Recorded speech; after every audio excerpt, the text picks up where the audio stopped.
Peruvian desert lies Huacachina, a stunning oasis surrounded by golden dunes. This lagoon is steeped in legend, particularly the tale of Huacachina princess.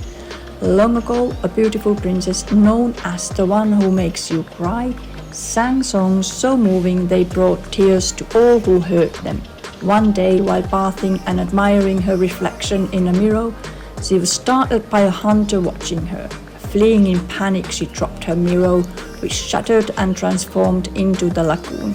The locals say she became a mermaid, and on moonlit nights her mournful song can still be heard across the water. But Huacachina is more than a legend. It is a natural oasis formed by water rising from deep underground, creating a sanctuary in a desert.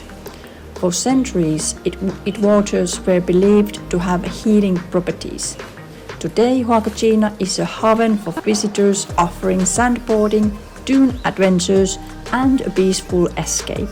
The lagoon stands as a testament to the beauty of nature and the power of myth, where reality and imagination blend into one unforgettable story.